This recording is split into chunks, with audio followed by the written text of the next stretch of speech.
And in that case, Mr. Guillory is on probation for evading arrest or detention with the use of a vehicle, alleges that you violated your curfew condition of your bond by failing to remain at your approved residence by being at a location other than your approved residence at approximately 11:53. I mean, he's pleading. Were you at somewhere other than your home at 11:53 on July 4th of 2026? I was at home. I was at home. But, I think what's your address? yes. That's your address. Well, this is saying that you weren't there.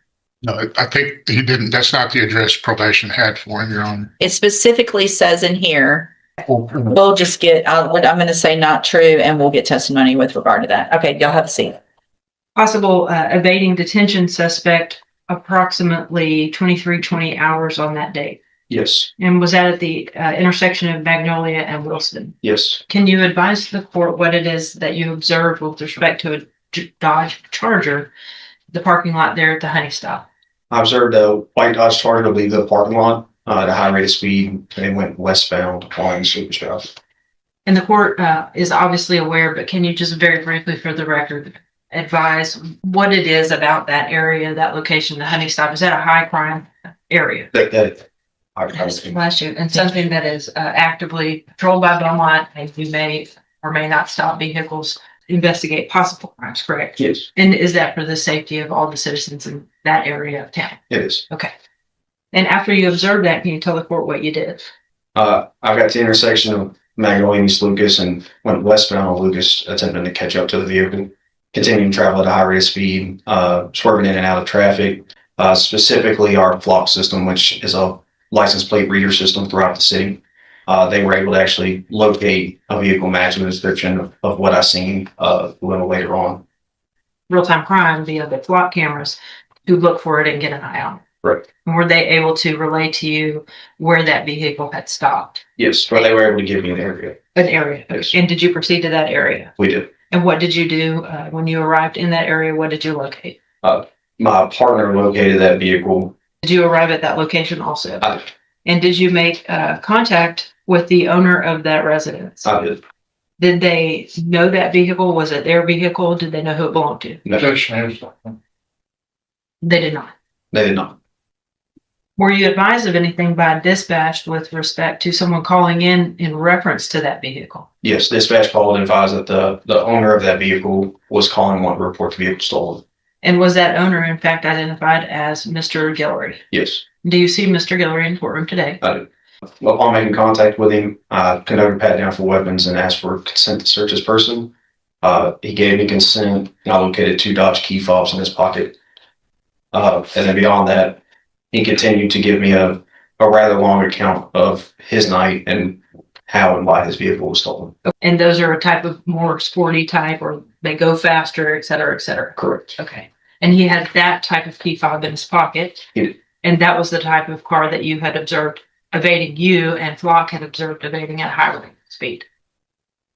He's already admitted to this court which was a violation of his probation, that he went to Houston without permission. He indicated that to you, correct? Correct. And that he had just purchased that vehicle, correct? So he claimed ownership of it, right? Right. Brought it directly from Houston to Beaumont, parked it in the parking lot at West Lucas. Right. Expressed to you that he was fearful that those types of vehicles are commonly stolen because they're sporty, correct? Correct. But yet he left it running in the parking lot, Correct. presumably unlocked. Yes. And he had the key fob in his pocket. And what did you think based on your training experience as an officer when he told you that? I believe that he wasn't being truthful. Did you believe that he was actually the one operating that vehicle Yes. and trying to distance himself from evading you because of the fact that he was on probation or any other reason? Yes. I expressed to him that we would have officers go to the Honey Stop where I originally seen the vehicle leaving and check surveillance video there to see who was in fact driving that vehicle. And at that point, his demeanor changed. He actually grabbed his phone off of, I believe, the hood of my car, took a step as if he was getting ready to flee our interaction at that point. Okay. And did that just add another factor to your totality of the circumstances of this case? Yes. Saw a vehicle leave at a high rate of speed from the Honey Stop? Yes. And did you immediately initiate pursuit with lights, or did you wait No, I attempted to catch up to the vehicle. I didn't activate my lights until I got behind him at East Lucas and How far behind you were you when you activated your emergency equipment? I was a few car lengths. And it's your testimony that the vehicle proceeded at a high rate of speed and evaded your attempts to detain the vehicle or stop the vehicle? How far did the vehicle get away from you? How much distance did it put between you once you activated the lights? A substantial gap. So it was what were the traffic conditions like? At the very beginning, there was a little bit of traffic, and then we eventually turned southbound on West Lucas, and there was no traffic at that point. And the vehicle was able to outdistance you? Yes. What was the speed that you all were traveling? I was traveling at 100 miles an hour. Did you discontinue the pursuit because of the concerns for safety? I discontinued the pursuit once I lost the vehicle. Did you ever obtain a visual on the operator of the vehicle? I did not. You could not identify the person who was operating the vehicle? That's correct. The system that you referred to, I guess you call it the real-time Crime center. crime center. Yes. That coordinates all of the flock cameras in the city. They do. And based upon the information that you relayed to, I guess that center, they relayed to you the location of the vehicle? They gave me an estimated area which the last place that vehicle was seen. So it gave us an area to start looking for the vehicle. Without disclosing any confidential information, what was the approximate radius of the area identified? So they don't give us a radius. They give us an exact pinpoint location of where the vehicle was last seen, which is the location of the camera itself. And then that would give us the ability to say, okay, we need to check roughly this area. Where was that location? I believe that was at East Lucas and Gladys. How far is that from the location where you located the defendant? Not very far, maybe 2 blocks. And you say that was maybe how far? A couple of blocks maybe from where the vehicle was located? About, yes. One were traveling on foot. How long do you think it would take to cover that distance? Less than 5 minutes. You said the vehicle was located at a residence, is that correct? It was. Did they have a ring cam or any type of video recording device where you could perhaps ascertain who exited the vehicle? Not that I can recall. Did you attempt to ask, or do you know any efforts were made? Yeah, I spoke with the homeowner very briefly. We had several officers out there. Not long after we found the vehicle was when dispatch advised me that Mr. Gill was wanting to report it stolen. So I then relocated to him to speak with him. So you're unaware of whether there was any surveillance from the residence? Correct. Aroused your suspicions during this interaction? Key fob in his pocket. Are you familiar with the mechanics of the way that vehicle operates, the ignition system? No. Do you know that I don't know either. I'm pretty much a traditional person when it comes to vehicles. I like old things. But this evidently is the type of vehicle where you don't have to have the key fob for the vehicle to be running. Or you have to have the key fob, but it doesn't have to be inserted. There isn't any kind of a mechanical device in the vehicle where it has to be inserted. I don't believe so, no. So I guess the push button Yes. before the vehicle can initiate it. I believe so, yes. If it's remote started. And so, here's the thing. I've had cars that do this. So, y'all can go into it. But if if you're in your car and y'all can set my understanding, since nobody has whatever understanding, my understanding of my vehicles that have had a key fob, if I'm already in my vehicle and it's going, I stop and leave it running and get out with my key fob. Someone could get in it already running and drive it. Once they stop and turn it off, that's it. You have to have the key fob. So if you stop and leave it running, then someone could drive it. Or if you remote start it, probably not without the key fob. Okay. Well, I guess we'll take the judges. If anybody disagrees, y'all are welcome. That's how they've all worked that I've had. Excellent. All right. Anything else, Ms. Malfino? No, Judge. Thank you, sir. You can step down. Yes, sir. Very briefly refresh the court's memory with respect to the addresses that he gave. Where was he supposed to be? How does that work with respect to it changing? Up until all of this began, every time he reported to me, he stated his address as 2. And the GPS showed him on Ashley Street. Correct. Not that far apart, correct? Correct. But not next door to one another. Correct. Right? All right. Thank you. Anything else, Ms. Malfino? No. All right. Thank you, ma'am. You can step down. Raise your right hand. You swear or affirm the testimony you're going to give in this hearing will be the truth, the whole truth, and nothing but the truth. Yes, ma'am. Like I had told the officer that was up here, I gave him what I told him. I said, I just came back. I went upstairs. I left the car running. Yeah, that was done with me. I was so excited. You know what I'm saying? It felt like an accomplishment to me to purchase a vehicle. I went upstairs. I told my brother. I had my girlfriend upstairs. You know what I'm saying? And we came back downstairs. After I told them, I'm so excited in the moment, caught up in the moment, that I'm not even just thinking about it logically that, yeah, this can happen this fast. Yeah, stuff happened, but I'm not thinking that it can happen like this fast.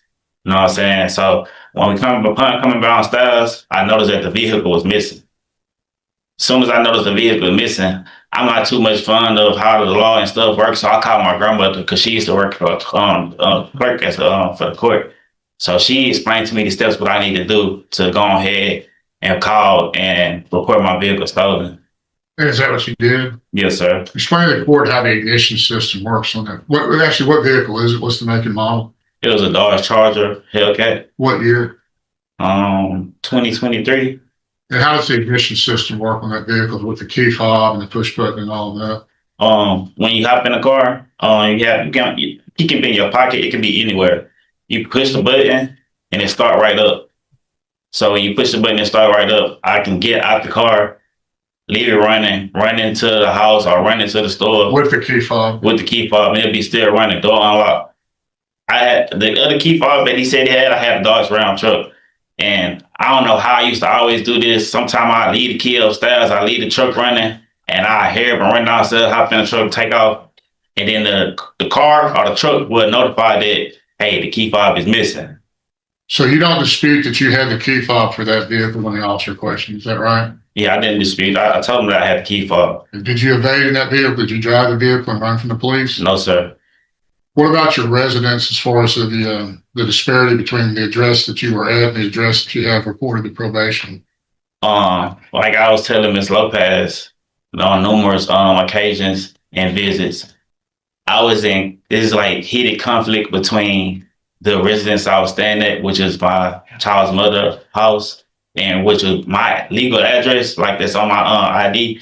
Me and her was going back and forth, you know. Which address is that? Risk.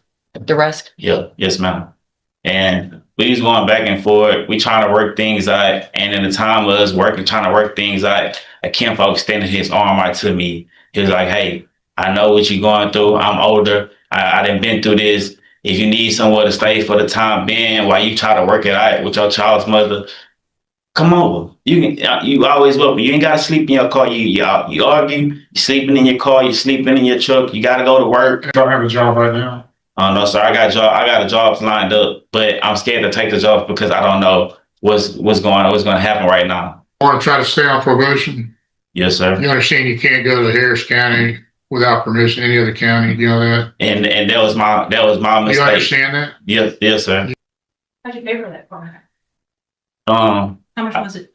It was a nice little piece of money. I had vehicles I already had that I had already acquired, and I ended up selling those. I sold I had a Cadillac that I had bought like years prior to that. I had another Cadillac I had bought years prior to that. My child's mother even went because she know like I'm a good dad. I'm a good dad to all my kids. She gave me some money out of her income tax. She was like, hey, I know that you really want this car. I see that you done sold all your cars. You ain't got no cars. You trying to get back to afford to work now. I'm gonna give you this amount of money and tell me you can go ahead and treat yourself from being a good dad. So how much was it? It was like 20-something thousand. But like I say, I sold every vehicle I had. I had 3 vehicles. I sold every vehicle I had, like literally. And she ended up giving me like $7,000. Because you didn't have a job, right? At the time. At the time. Yes or no? You didn't? No, ma'am. No. Okay. So you did all of this hard work, sounds like, to get together the cash for that vehicle. It was a nice car, right? Yes, ma'am. Yes, It goes fast, right? Yes, ma'am. You were treating yourself. You just said, right? Yeah, yes, ma'am. But you went home straight from Houston to Beaumont because you didn't want it to get stolen, right? Correct. That's what you told Officer Moss. Correct. But you left it running. Yes, ma'am. Really? Yes, ma'am. And like I say, I didn't want to. Yes, you're right. I didn't want to get stolen, but somebody's so excited, you're not even thinking about most of that stuff. You go buy a diamond ring or you buy a piece of jewelry, you get home, you might not even keep it on. You might set it down. You're not expecting somebody, your friend come over, you ain't set it down. You're not expecting her to steal.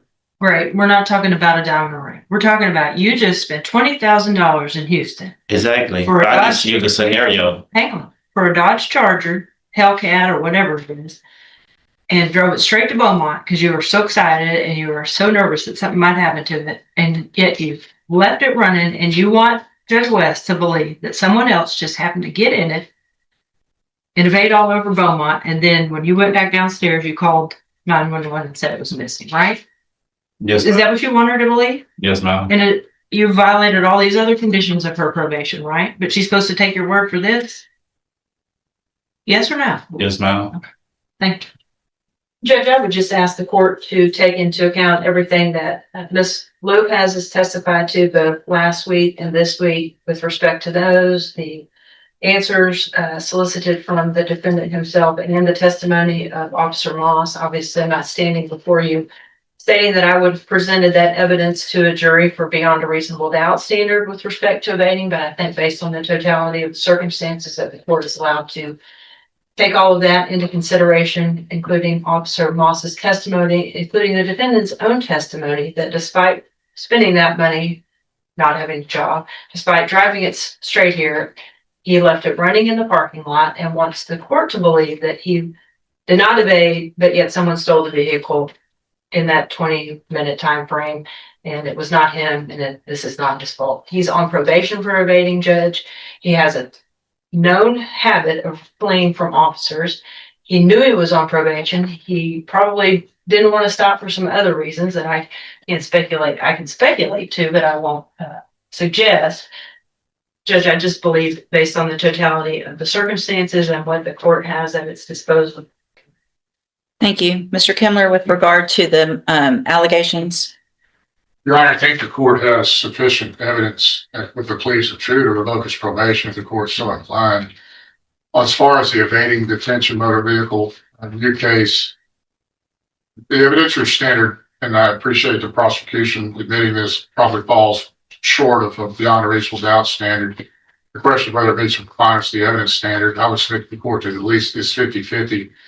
If the court is inclined to revoke him, you have enough to revoke him anyway, but finding the evading motor vehicle true would be probative of the level or whether he would be provoked or the length of the sentence, I suppose. So it matters in that regard. I would just suggest to the court that even with the evidence and the totality of the circumstances about preponderance standard, it hasn't been met. So I'd argue for a negative finding on the offense of evading motor vehicle. I would just ask to be given one more opportunity on probation. Were you Mr. Guillory's probation officer from the beginning? Yes. And is there any reason that you would believe that he did not know of the condition with regard to remaining in Jefferson County? No, ma'am. I go over conditions at the first appointment with every single person on my caseload. And would that also include the curfew condition? Yes, ma'am. Okay, thanks. Any questions based on that of Ms. Lopez? No. So, Mr. Guillory, I'm not buying it at all. It just none of it makes any sense with regard to this new offense. It makes no sense. If you're so excited about buying a new car, and then you state that you are up in an apartment or house, whatever it was, for 15 to 20 minutes because you're so excited. If I'm excited about something, a car especially, I'm going to run up, hey, I just got my new car. Y'all come see it. It's great. I just bought it.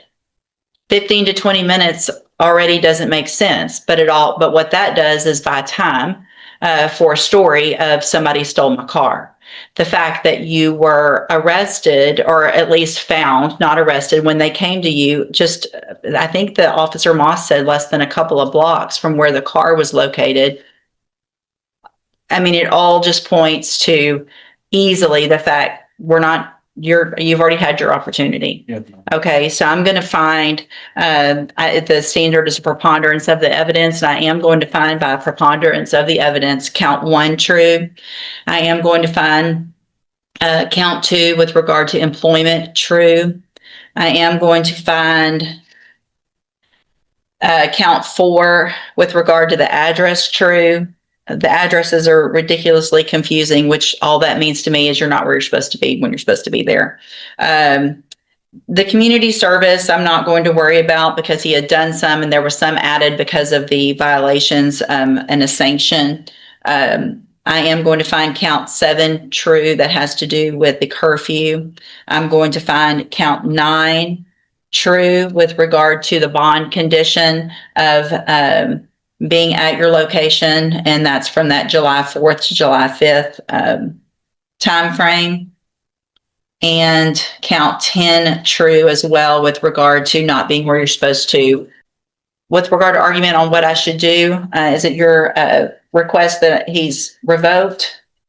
Based on the fact that he was already on probation for the same type of offense and the court's finding in this, it would need to be my position that he's revoked, Judge. I would concur with Mr. Kimmler that maybe it doesn't rise to the level of the top of the punishment range, but it would be my position, just in all candor with the court, probably irrespective of what the court does, rather either continue him, place him in ISF. I don't, any other option the court has not to proceed, obviously, to the trial level with the underlying offense. I don't want to hide behind a log on that. So it will be my intention to dismiss that. I think the information is appropriate for the court to take into consideration, as you have done, but I would defer to whatever you think is appropriate and ask that if he be continued, possibly he be extended or some type of other sanction to address his behavior being imposed.